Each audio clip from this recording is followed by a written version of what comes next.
Saudara-saudara, kita lanjutkan membahas kembali majalah Forum Manajemen Prasetya Mulia nih ya. Majalah ini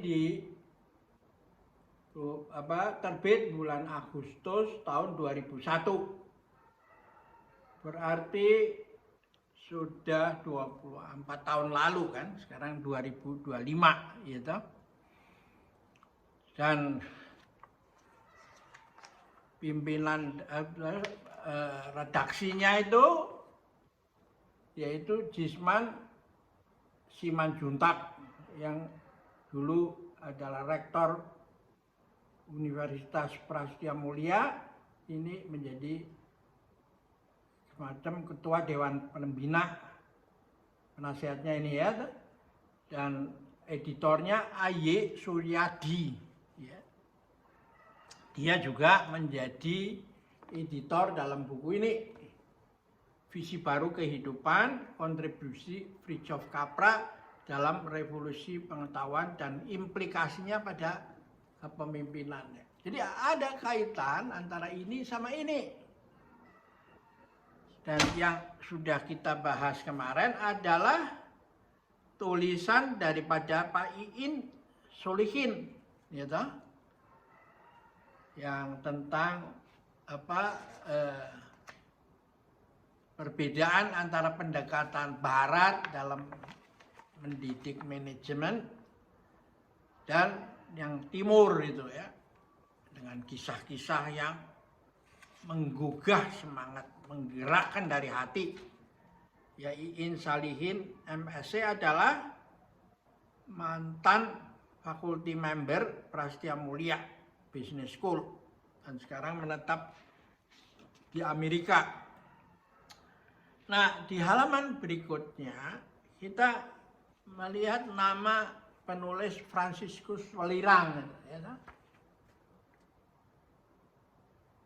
yang menulis Harapan Dunia Usaha pada Antropologi, refleksi seorang praktisi setelah 25 tahun berbisnis ya.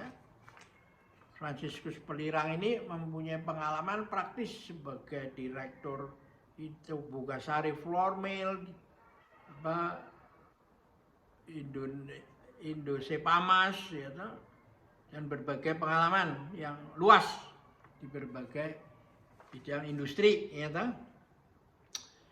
Jadi menurut saya majalah ini penting karena kita sudah menegaskan bahwa dari pengalaman di Jepang ketika Amerika memperkenalkan SQC, Statistical Quality Control gitu, ke Jepang tapi nggak berhasil.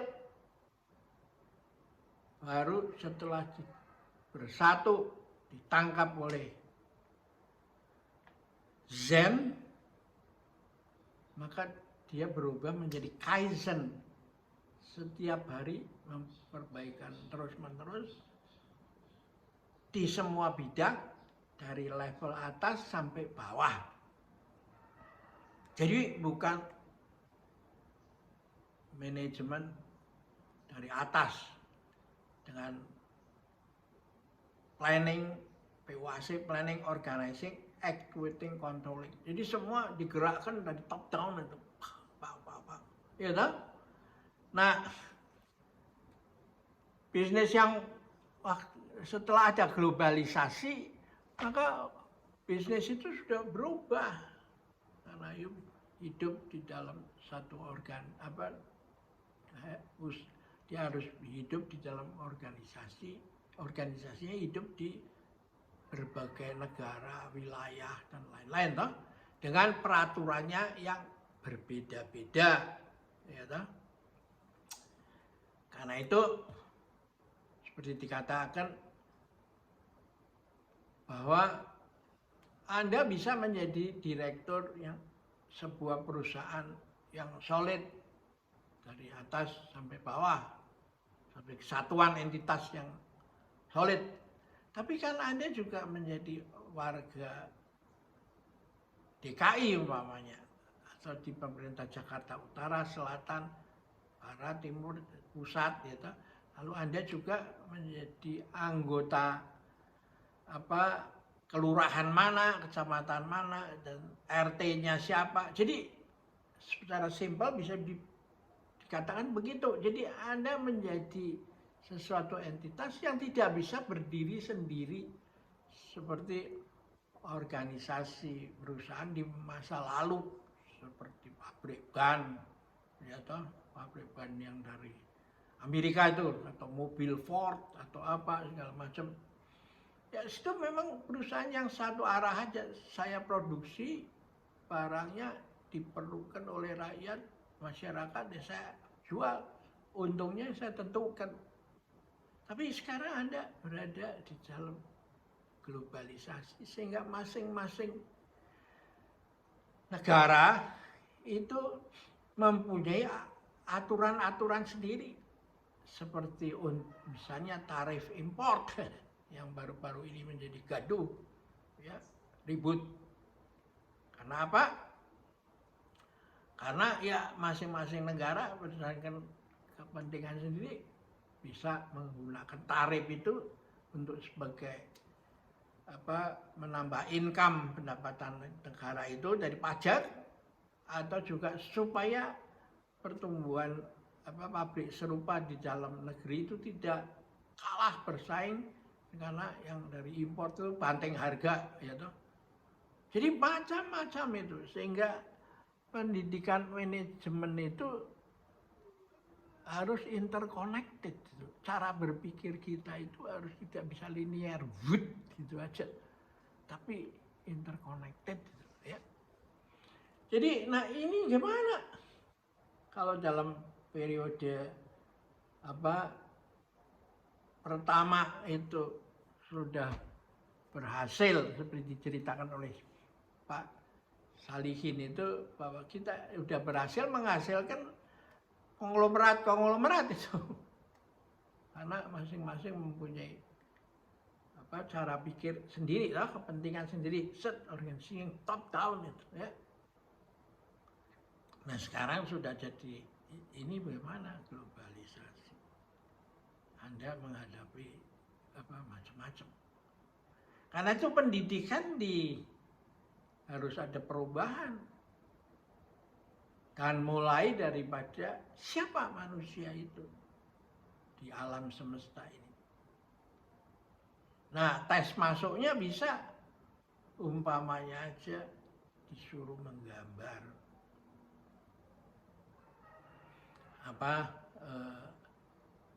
manusia dan alam semesta itu secara spontan aja. Nah orang-orang yang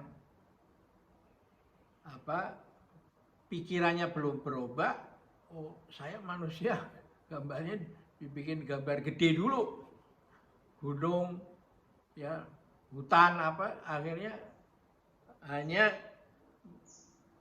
ya tidak proporsional itu. Manusianya lebih menonjol karena antroposentrik, sedangkan dalam kenyataan kita itu adalah antropokosmik. Kita menjadi bagian dari alam semesta. Manusia hanya satu titik kecil di dalam alam semesta ini. Bahkan ketika astronot keluar dari pesawat ruang angkasa dan dia melihat di mana itu bumi, ternyata bumi itu hanya titik kecil berwarna biru yang berlayar di tengah alam semesta yang luas tak bertepi itu. Dan di atasnya kita tidak tahu lagi mana atas, mana bawah, timur, barat, utara, selatan, nggak ada lagi itu konsepnya itu. Nah inilah kurang lebih gambaran tentang kegiatan bagaimana kita harus mendesain suatu pendidikan manajemen di mana kapten-kapten industrialisasi masa depan itu harus bisa berpikir holistik gitu ya. Nah, karena itu memang harus ada perubahan.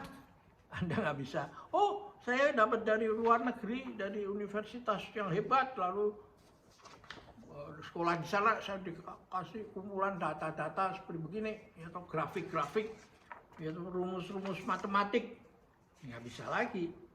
Itu seperti begini, ya kan? Tulisan yang ada di majalah ini, itu.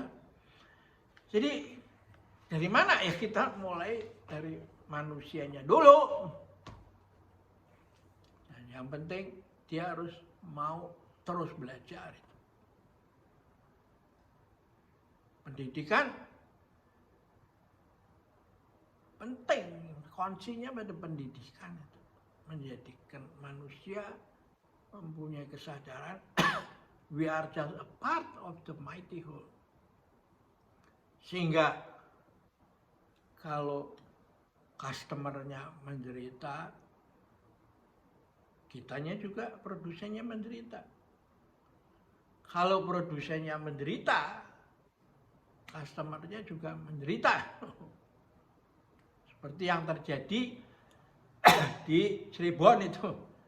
Satu perusahaan luar negeri yang invest di sini untuk menyuplai langganannya di luar negeri. Tepat waktu, tapi entah karena alasan apa saja bisa terjadi, karena kepuasan itu selalu, ketidakpuasan itu selalu ada. Antara gigi dan lidah aja yang tetanggaan dekat bisa salah menggigit kan, ya kan? Jadi kalau segala-gara itu lalu mogok, ya, akhirnya investornya kan pusing. Ya, akhirnya daripada susah begini, pabriknya saya tutup aja sekalian, daripada saya masuk ke lubang yang seperti ndut itu, seperti lumpur itu, terus semakin dalam menghadapi manusia yang begitu labilnya. Ya, mogok dijadikan penekan untuk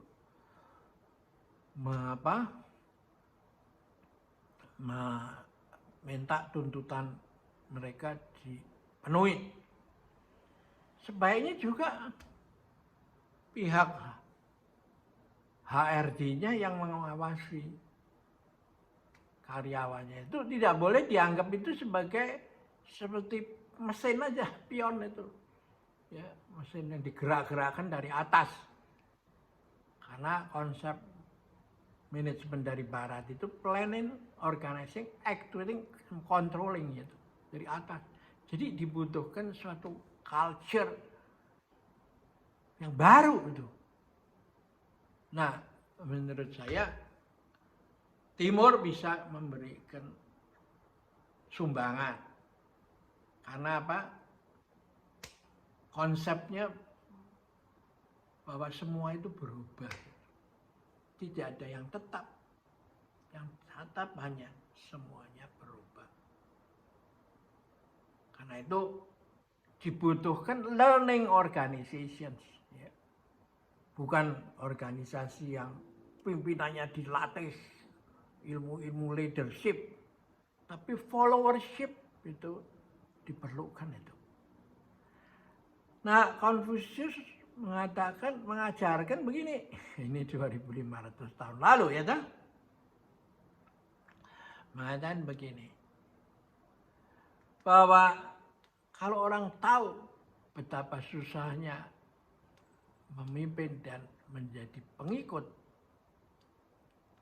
maka dunia ini bisa dibangun menjadi lebih baik itu, lebih damai. Karena apa yang terjadi itu bahwa orang berebut menjadi pemimpin itu. Ya. Pemimpin itu lalu ditrain sana, train sini, dikasih fasilitas ini, tapi followernya tidak dididik itu. Sehingga antara dua tangan itu tidak terjadi tepukan. Kan ini jalan sendiri, ini jalan sendiri. Nah, Timur ini mengajar mentality dialog itu dengan konsep apa? Kalau kamu bisa mendengar the sound of one hand clapping, jadi Anda bisa berpikir, if I were atasan, ketika Anda menjadi bawahan, ketika atasan Anda, if I were bawahan, if I were ini, menurut saya Timur sudah gerak lebih dulu. Karena misalnya Raja Yao yang hidupnya 2000 tahun sebelum Konfusius lahir, itu sudah mengetahui ini. Bahwa kalau manusia itu sesudah perutnya kenyang dan bajunya dilapis kain hangat, sifat binatangnya mulai muncul itu. Dia menjadi malas. Ya. Ular yang sudah kenyang, dia diam aja. Gak melawan, diinjak apa segala. Harimau yang sudah kenyang makan dagingnya satu kijang, dia ya tertidur aja. Gitu. Nah, ini yang hal-hal yang begini kita bisa ketemukan di dalam kearifan lama itu, kearifan kuno itu. Nah itu ya yang memunculkan jiwa usaha, jiwa terus belajar. Seperti tekad kakek tua Yugong Yisan memindahkan gunung. Ibu sederhana yang tidak berpendidikan tapi menginginkan anaknya untuk mau terus belajar dengan cara mengasah tongkat besi menjadi jarum. Dan kalau itu pun nggak cukup, dia akhirnya kehabisan cara, akhirnya dia pukul aja setiap kali bolos dengan rotan. Nah, tapi yang menarik cerita kuno ini, si yang nantinya anaknya itu menjadi Mencius, penerus Konfusius, setelah berkali-kali dipukul begitu selama jangka waktu tertentu, lalu dia merasa bahwa kok pukulan rotan dari ibunya itu melemah. Itu berarti ibunya tambah tua. Ya. Dan karena itu saya berdosa sekali, saya mensia-siakan dengan malas-malasan main terus ya, dan nggak mau belajar. Ya. Saya mensia-siakan jerih payah dari ibu. Ya, saya. Dan karena itu dia berubah pikirannya, hatinya, dan menjadi murid yang serius sekali belajar, sehingga kedudukannya menjadi membaik itu ketika lulus, mempercayai diri, dan bahkan dia menempati posisi penerus Konfusius. Karena namanya adalah Mencius ya. Oke, kita akhirin dulu pertemuan kita kali ini. Sampai jumpa lagi.